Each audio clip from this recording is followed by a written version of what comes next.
What's up, guys? It's Sports Blitz here, and we're back with another NFL record prediction. Before I get into it, make sure to smash that like button and subscribe. We're super close to 1,500 subscribers, so if you could help me reach that, that'd be appreciated. I believe we're only like 10 or 11 away right now, so any new subscribers would be awesome. Today, we're doing the Carolina Panthers. Now, as you can see, I'm a Panthers fan, so I'm going to try to keep this as unbiased as possible. But I will say I'm very excited about Dave Canales this year.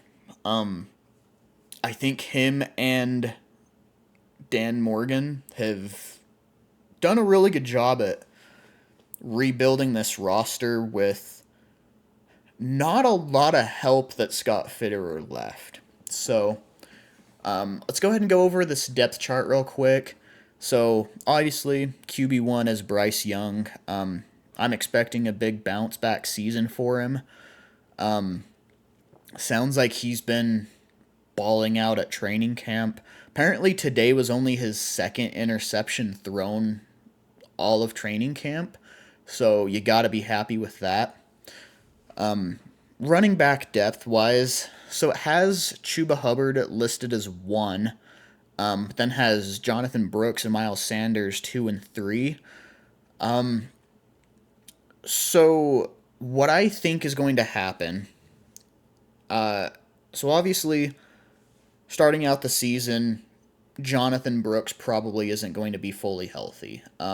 They've already said he's not going to play in the preseason, so a little bit of a bummer there, but they're just letting him get healthy. They said to expect him around week 3 or 4. And I would think around then they're probably going to ramp him up a little bit slowly. So, yeah, starting out, Chuba Hubbard probably will be running back 1, and Sanders will probably get a lot of touches as well. But I feel like around mid-season point, I think Jonathan Brooks is going to take over, and I think he's going to get a lot of play time, and I think he's going to ball out. I absolutely loved Brooks in the draft. I have bookmarks saved on Twitter saying that he was my favorite prospect in the entire draft before the draft happened, so it wasn't a biased thing. So I'm really excited to see what he brings to the running game there. So then, wide receiver wise, they brought in a few new guys this year. They brought in Deontay Johnson from the Steelers. I think that was a really big acquisition. And then they also drafted Xavier Legette out of South Carolina.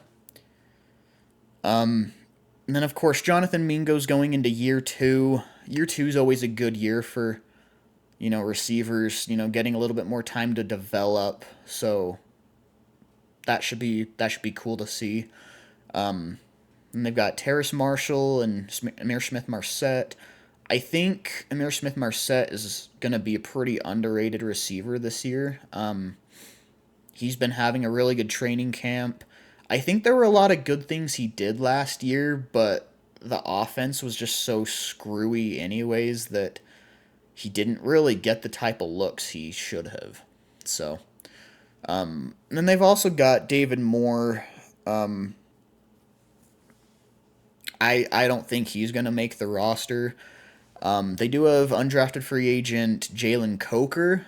Sounds like he's been doing really well in training camp as well. I think he has at least a shot to make the roster, but we'll have to see. And then Devin Tompkins, he was actually the returner and kind of gadget guy for the Bucks last year, so he's reunited with Dave Canales. Super quick, really good route runner as well. I could honestly see the Panthers keeping 7 wide receivers and having Devin make the roster. I think that'd be really cool to see. So I think they've got some pretty solid receivers there. I really do. Offensive line. I'm a little torn here. So, looking at the starting five, you're like, okay, this should be a pretty solid offensive line. I mean, hopefully Icky will be able to get a lot of his pass blocking cleaned up from last year. They fixed the interior with Damian Lewis and Robert Hunt, spending a lot of money in free agency. Hopefully that'll be a lot better than, the combination last year of Chandler Zavala and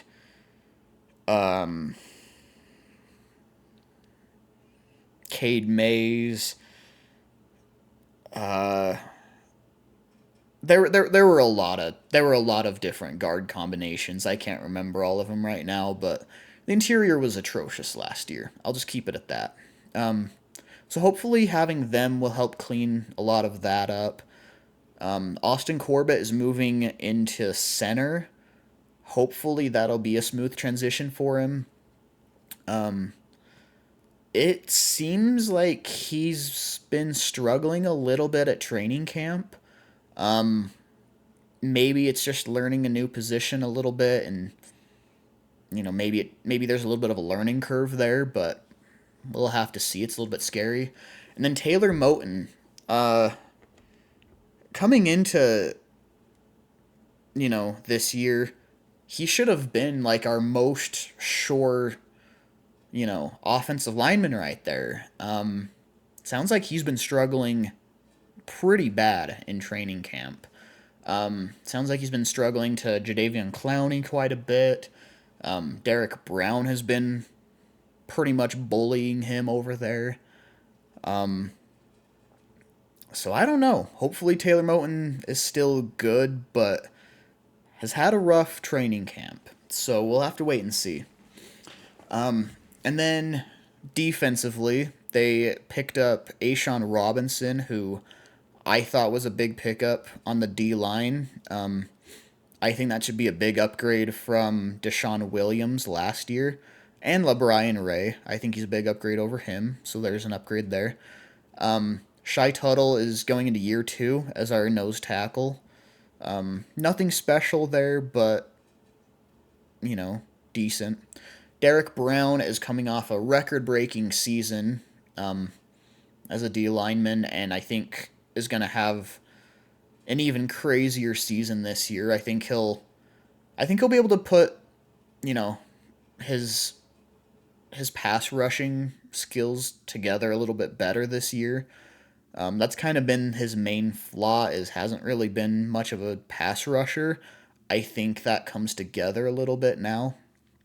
And then for linebackers, so it has DJ Wanham listed as the starting weak side linebacker, but he is currently nursing an injury. I don't know when he's expected to be back. I really have no info on that. So really, DJ Johnson is listed as the starter right there on the official depth chart. So that'll be interesting to see. I'm a little worried about that side of the edge, but the other edge is Jadeveon Clowney. I think he's gonna be having a pretty good year. I'm excited for him. Sounds like Caleb Von Chason has also had a really good training camp, actually, so hopefully he can, put together some good pass rush for us. For the interior linebackers, they've got Shaq Thompson, who has always been a really solid linebacker there. Not a whole lot to worry about there. They also picked up Josie Jewell in free agency. Pretty underrated pass coverage linebacker. And they also drafted Trevin Wallace, who I think he actually reminds me quite a bit of Frankie Louvu that left in free agency this year. I think I don't think he's going to get a ton of playing time his rookie year, so probably not a huge impact right away, but in future years, I think he's going to be really good. Looking at the secondary, they've got Dane Jackson on the opposite side of J.C. Horn. J.C. Horn, when he's healthy, I think he's a top 10 corner. I really do. Just the issue is he hasn't really been able to stay healthy, so let's hope he can stay healthy this year. And then they've got Dane Jackson, like I said, who he's nothing special there at corner. Honestly, that spot kind of worries me. Hopefully, he can exceed expectations, though. Safety wise, they picked up Jordan Fuller in free agency, who I think will be an upgrade over Von Bell. I really do. He was really, really good with the Rams last year. And then Xavier Woods has always been a pretty solid safety for the Panthers in his time there. I can't remember if this is year 3 or 4 that he's going into with the Panthers, but he's played really well. And then their nickel right now is Troy Hill. I think even at his age, he's playing some pretty good ball. They also drafted Shaw Smith Wade, who should help quite a bit. And then I just realized I forgot to talk about the tight ends. So they do have Tommy Tremble, kind of going through an injury right now, but should be good by the start of the season. I think he, could have a pretty solid year in this new scheme. Ian Thomas is listed as tight end 2, but I'm going to be honest, it's really going to be more Jatavion Sanders right there. He's been having a really, really good training camp. They drafted him for a reason. He's a stud there. He has really strong hands. He has a really good reach. So he's kind of the type of tight end that you can just throw the ball up for and he gets it. So excited to have that.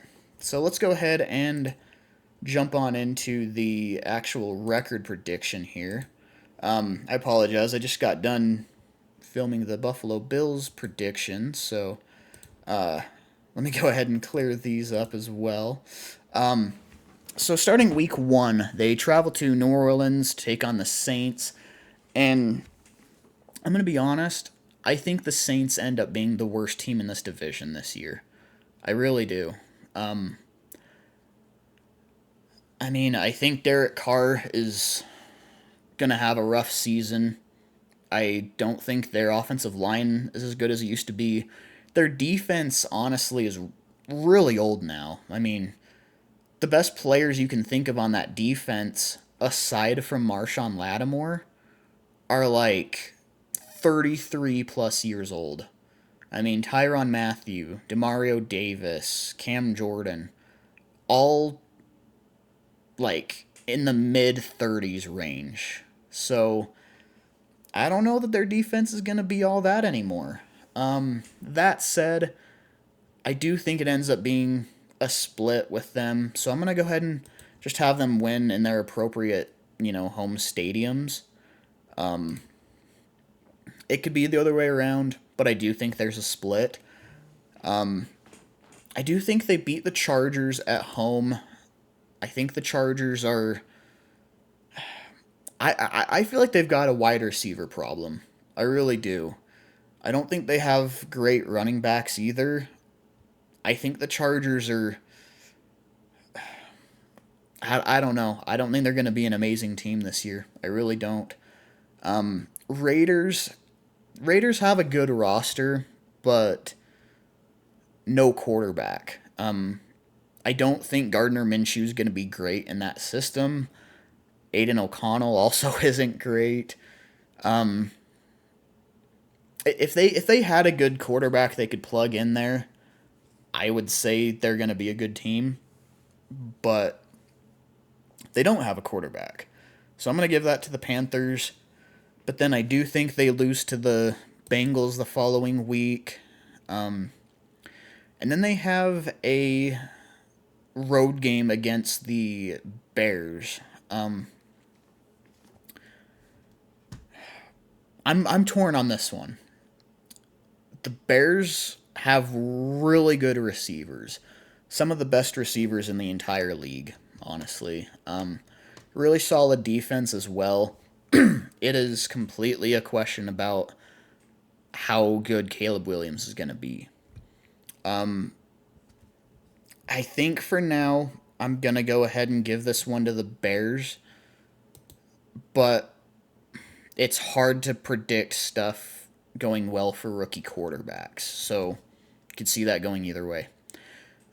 Week 6, they play the Falcons. I also think they split with the Falcons this year. I'm going to give them wins in their, appropriate stadiums. And they travel to Germany, take on the Giants. I'm going to give that one to the Panthers there. Coming off a bye, I think they lose to the Chiefs, beat the Bucks at home.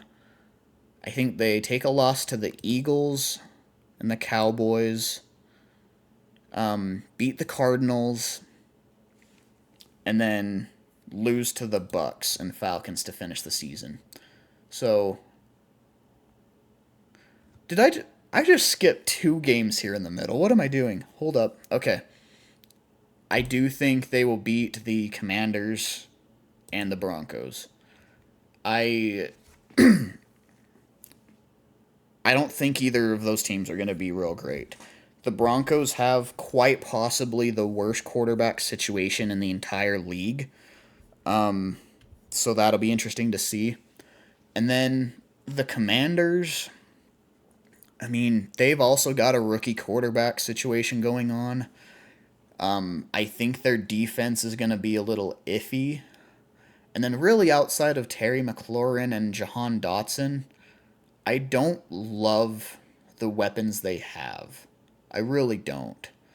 I think that one's going to be a little bit closer than I originally thought. But I think the Panthers take it. So, overall, I do think the Panthers get a pretty generous 9-8. I'm going to say, on paper, their roster's more of a 6-11, 7-10 type of team. But there's some games in here that really the Panthers shouldn't lose. So, if we're talking floors here, who knows? Maybe the Chargers overperform. Maybe the Raiders are fine without a quarterback situation.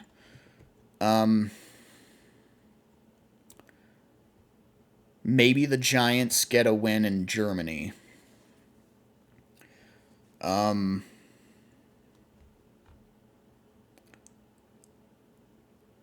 Yeah, I would say that's probably their floor there. I don't really see any other real,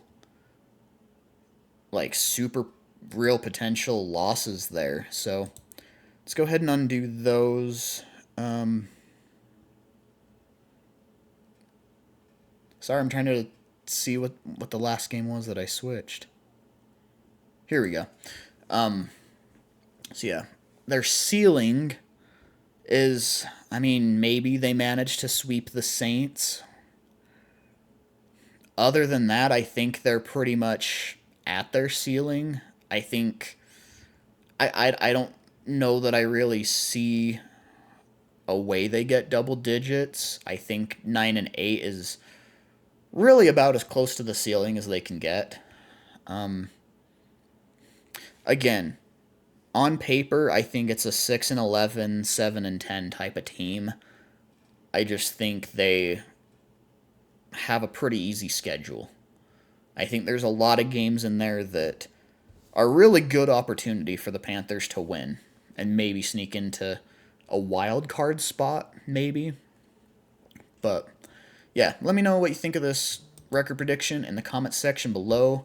Again, make sure to smash that like button and subscribe, and I'll see you next time. Later.